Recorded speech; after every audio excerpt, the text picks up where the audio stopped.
So the key to successful HVAC business is really prepping your team both mentally and physically, ensuring that everyone is on board with your company's vision and culture, and they're ready to put in the work necessary to succeed. Make sure you give them the tools they need to succeed, whether that's training or physical tools or whatever it is. Just make sure that they have those tools and that you and your team will be ready to rock it. Running a home service business is hard. So how is it that some people make it look so easy? Well, we'll tell you. This is the Freedom Blueprint Podcast.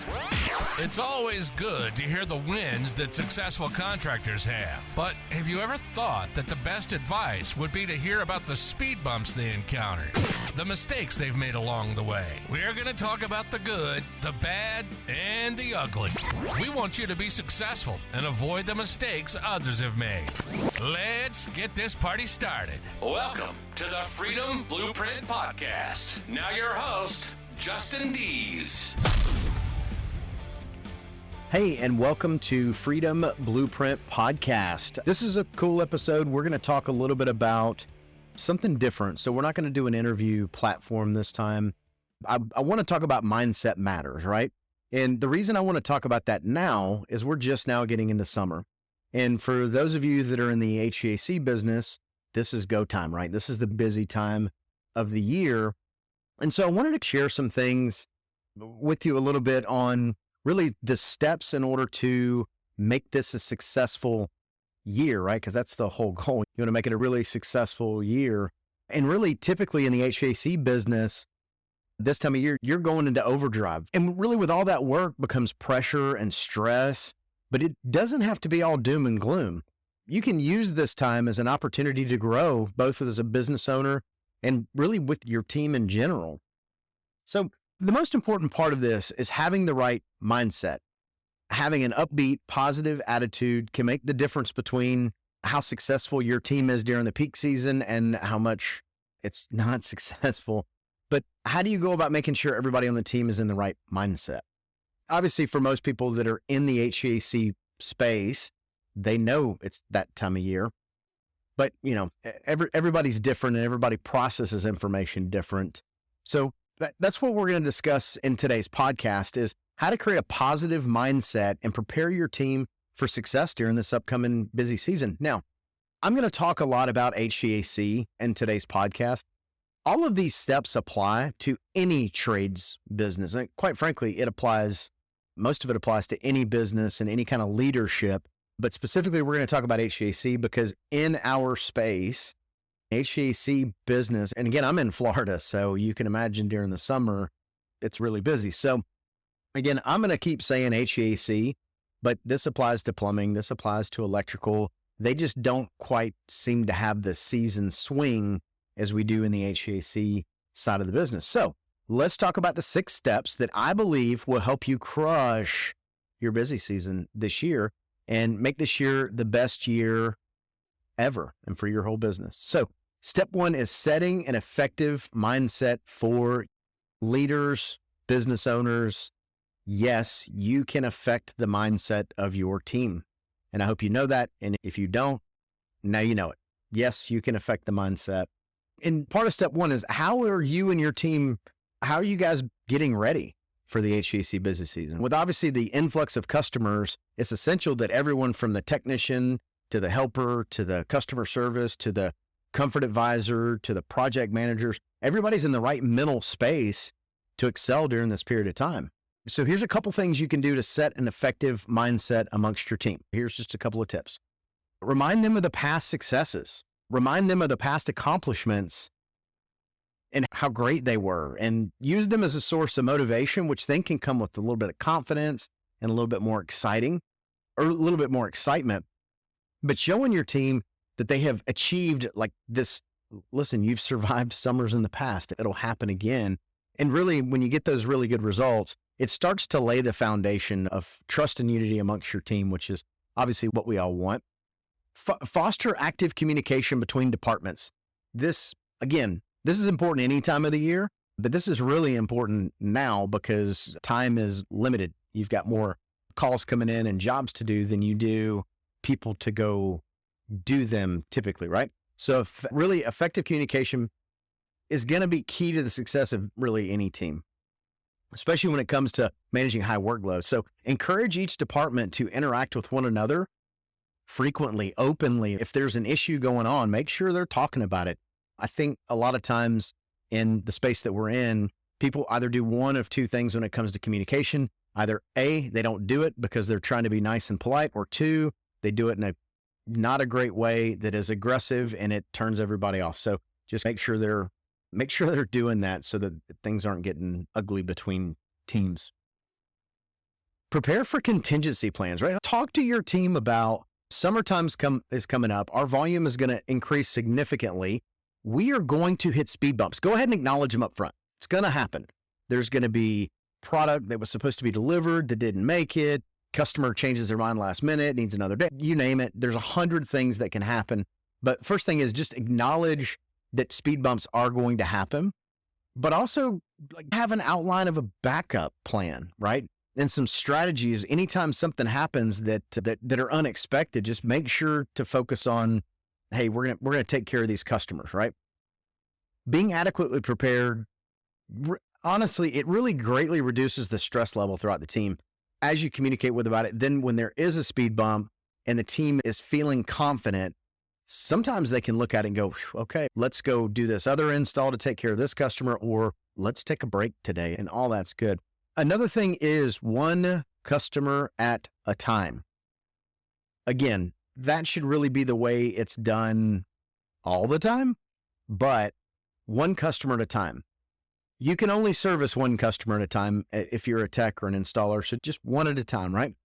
At the end of the day, it's just one customer. And during the peak season, sometimes it can be a little bit difficult because you know the workload you've got, and and it's busy and it's long hours, and sometimes it's hard to miss it. But when your team starts to get sideways with this and they're thinking multitasking and they're thinking about 3 customers ahead, what ends up happening is things start to go sideways, mistakes start to happen.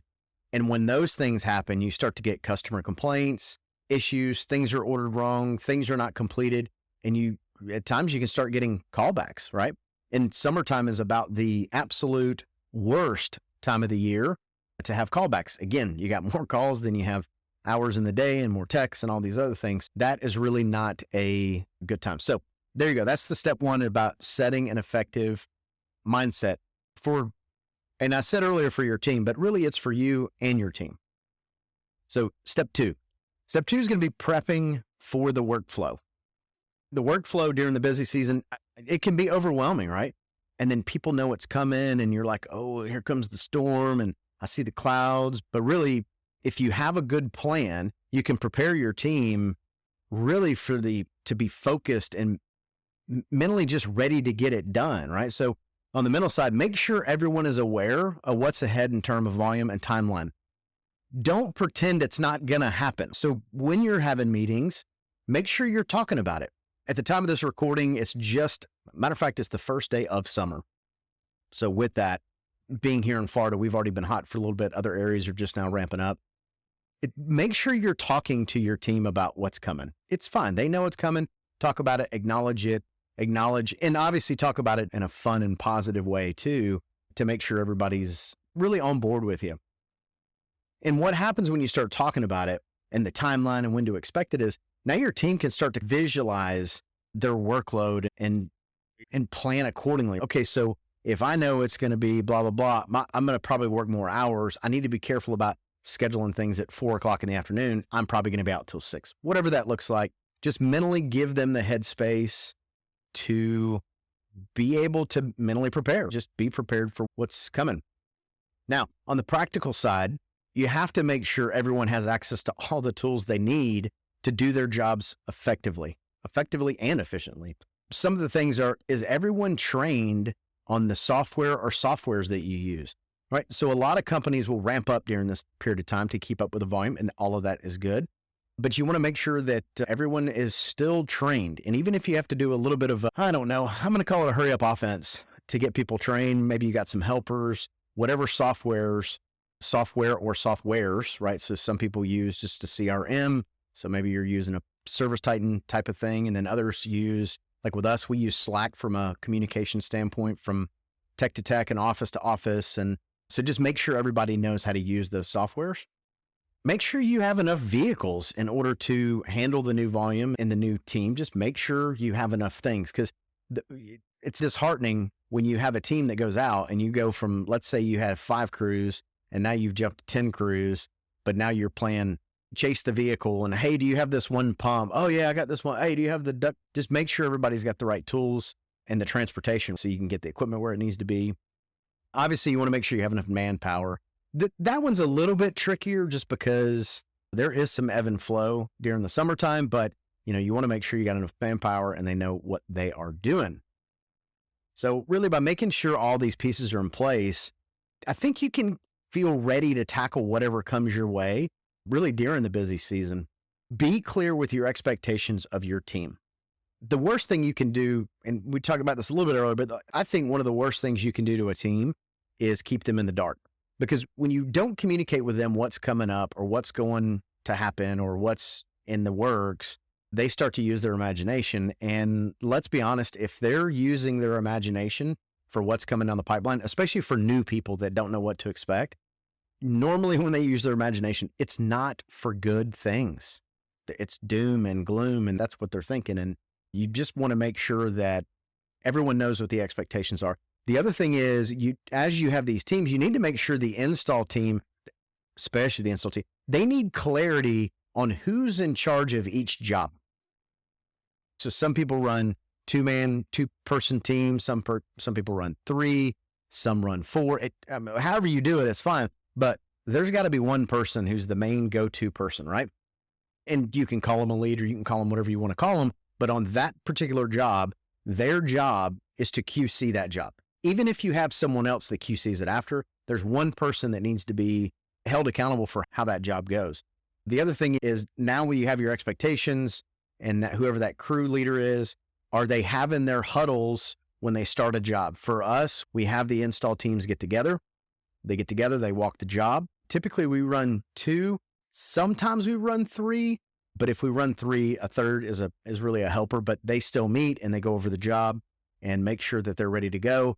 And then they'll actually set a timer for 90 minutes and then they go and they don't stop. And then 90 minutes hits, they stop for 15 minutes, drink their mind, whatever they got going on. They just take a second, take a breather, regroup, meet again, set the timer again, boom, they go again. When that timer goes off lunchtime, you get where I'm going with this. And it certainly helps them communicate and stay on track, but that does not happen if there's not a leader on that job. If you have 3 people that are working on a job that are just like, I'm here working on a job, that's not going to get done. It's not going to be efficient and it's just not good. So the other thing that kind of ties into that is, does everyone know their roles and responsibilities? If you have the person in charge of a crew, you have to make sure the crew knows that person is in charge of that crew, meaning that is boss man on that job. So just make sure that's it. Let's dig into step 3. So step 3 is going to be fine-tuning your process and policies. So your process and procedures, process and policies. And really, as an HVAC business owner, the busy season is fast-paced and intense. You know that. You're not new. You know that. And really, that's why it's important to make sure that all of your stuff is fine-tuned. And honestly, really, in the middle of the heat of the season is not really the best time to fine-tune it. But you want to make sure that whatever you've worked on to fine-tune it, that the team is prepared to handle. They're ready to go. If you're like me, reading the financials falls at the bottom of the priority list, unless there is no money in the bank. Then I dig in and get even more frustrated because, let's be honest, I don't even really know what I'm looking for. If this sounds like you, then I'd say it's time for you to get a virtual CFO, and I have just the recommendation for you. Kristen Deese is the virtual CFO of the home service industry. She is an expert in all the numbers and will remove the overwhelm so you can use your numbers as a tool for growth. She'll even train your in-house accounting team because, after all, how could you possibly train someone to do something that you don't really know how to do yourself? You can find out all about how she can help you take the F word out of your financials by going to thefwordofbusiness.com. So a couple other things would be Setting up procedures for customer service and onboarding. Obviously, you've got a lot of people. Most companies onboard quite a few people during the busy season. So just make sure you have good onboarding. The other thing is to make sure you're doing some training with your team. I know I'm talking a lot about installers. All of this applies to anything, but installers is really what I'm thinking about, because those guys, it's hot, it's gross. They're guys and girls, excuse me. They're out there doing their thing, but don't forget training. Don't let busy get in the way of stopping you from doing the training that you know you need to do. Because even from the helper, they need to have some customer service training, right? They need to know when Miss Jones comes up and asks a question that they can at least answer it in a professional manner. Even if they can't answer the question, they can answer in a professional manner and go get the team lead or project manager or whatever you call that person. And they can and not give the, I don't know, I started like a day ago. I don't really know. So again, make sure you're doing training. Again, establishing clear job roles and responsibilities, huge. If you don't give clear expectations, then people are not going to know what to do and what's expected. And again, just like we talked about a minute ago, if you leave it up to their imagination, if it's somebody else, it's going to be bad. If it's their imagination about them, they're like, man, I am doing such a good job. And maybe they are, maybe they're not. I don't know. But clear expectations and roles really helps with that. Implementing a customer feedback system. Again, let's not let busy get in the way of what made your company so great. So even though it's busy, don't forget to follow up with the customers and make sure that we're doing a good job and make sure that we're cleaning up after ourselves and doing all the things that as the business owner, you know, that's what you want done. You got to inspect what you expect. So just make sure you're doing that. Creating an organized system for handling customer orders. Now, if you have a software, that should be okay. But even though if you're used to doing 5 systems a day and now you're doing 20 systems a day, you got to have an organizational system that can ramp up and down with that. And again, I know you have a system and it's, so-and-so, go whatever, but you've got to make sure they have the right system. I am 100% sure that I'm not the only person right here hanging out in the Freedom Blueprint community. I'm not the only one that's ever had an install crew take the wrong system and put it in and not figured out until the job is done. Boy, that's tough. So you have to remember, if you've got 5 systems that normally are going out a day and now you got 20, that's a lot more work that has to be done. So make sure you have a really good organized system for handling all those excess orders to make sure the right customer gets the right part, because it stinks when you got to pay a crew to go back, uninstall. And again, the installer should be checking it. Like, you should have a process for them for that not to happen on the front end, but they need to be able to know to check and make sure that they've got the right system and have the tools that they need and the training that they need to ensure the customers get taken care of. Establishing an internal communication process for all your departments in your business. I mentioned earlier, we use Slack. Slack is a really good tool for us. I'm not necessarily promoting Slack. There's tons of companies out there that have similar softwares or similar communication platforms. I can't think of any off the top of my head, but Slack's been pretty good for us. It's better than text message because then it's time and date stamped and you can go back and find it where text message is not. Plus, from the two-way communication, you can see what's going on. But a lot of times techs get out in the field and they get busy and something's happening. And maybe there's something in the office that maybe there's a question they're not answering or asking. Maybe there's a note that would be helpful if they put in. So just make sure you get that communication, internal communication, make it okay. It can't be ugly, but just make sure it's okay so that the staff in the field and the staff in the office can communicate openly with one another. It makes life much easier. So really, no matter what size your HVAC business is or how many team members you have, this community here is here to help. And this entire podcast was built as a community to really give you the tools and advice needed to tackle the busy season, really head on with confidence. So that's the third one. So let's move on to the fourth. This one is a little bit late to the party, I'll say, but taking advantage of the slow season preparation. If you're already deep in it, right, then there's probably not a whole lot you can do.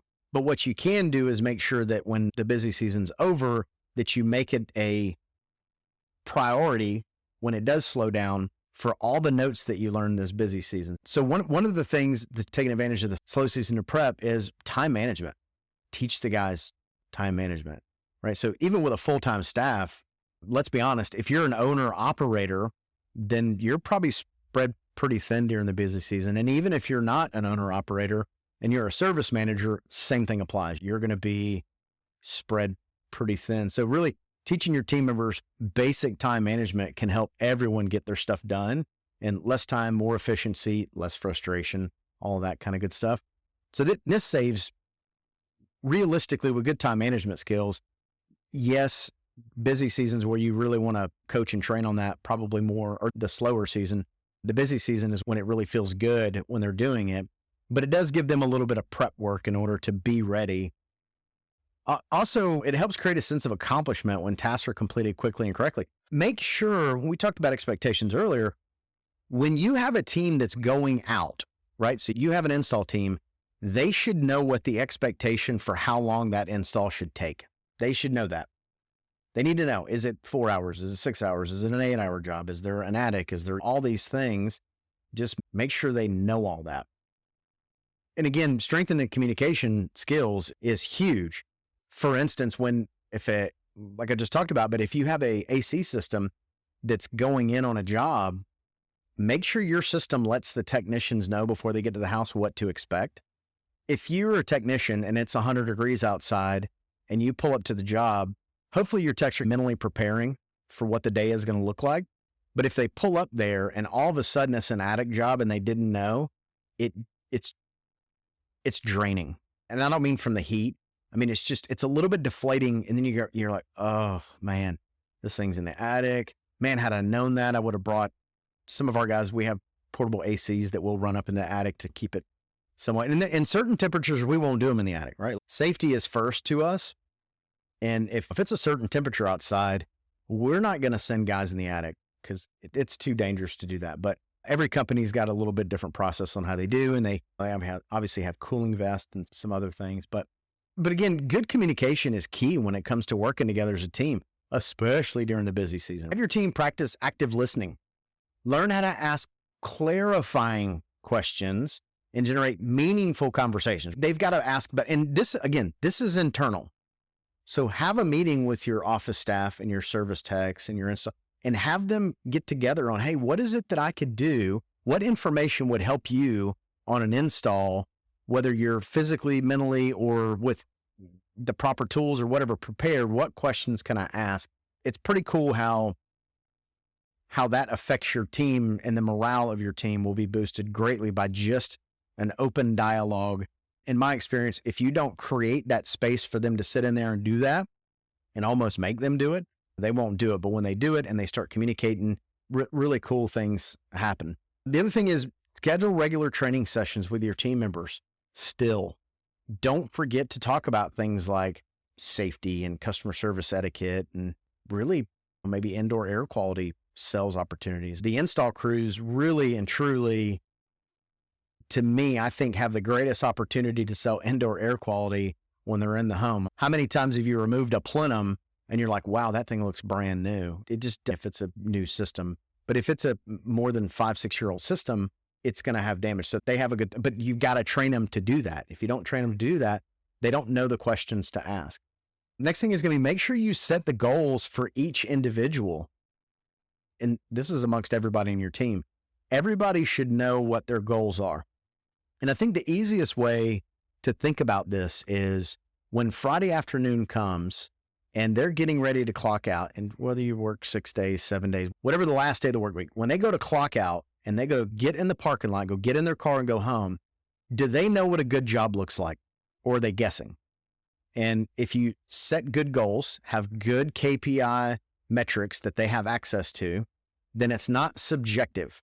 I think as business owners, we tend to, I'm going to say, sometimes make things too subjective, and we don't need to do that. Don't make it subjective. It's just black and white. Yes, you did a good job. No, you didn't.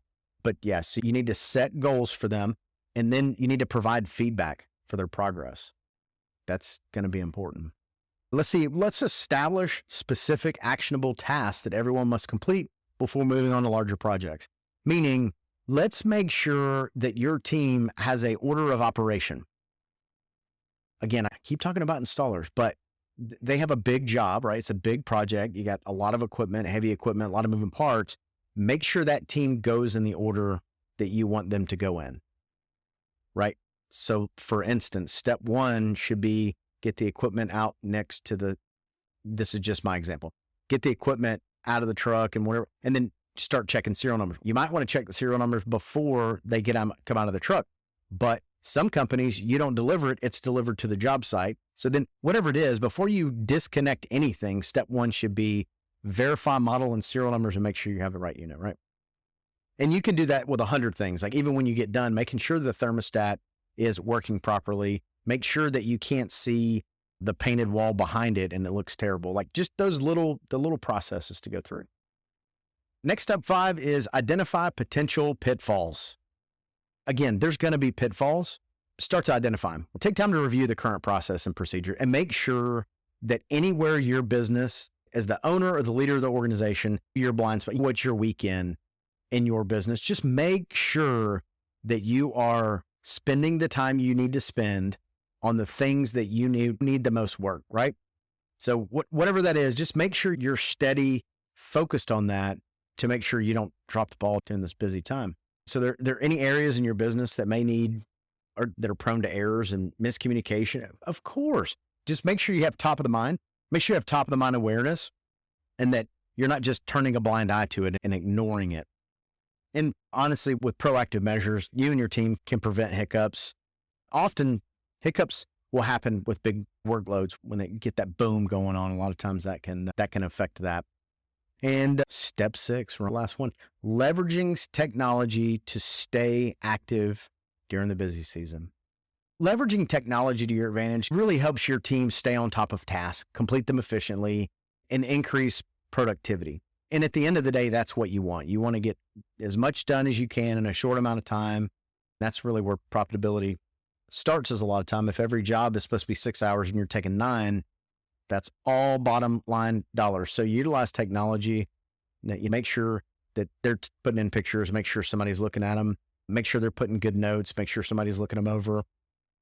And there's so many good softwares out there. And I mentioned ServiceTitan earlier. We use ServiceTitan, and I think it's a good software. It's a very large software. We've done it for a very long time, and I feel every week we still learn things. But regardless, if you're not using some sort of software, I would just encourage you to move with the times.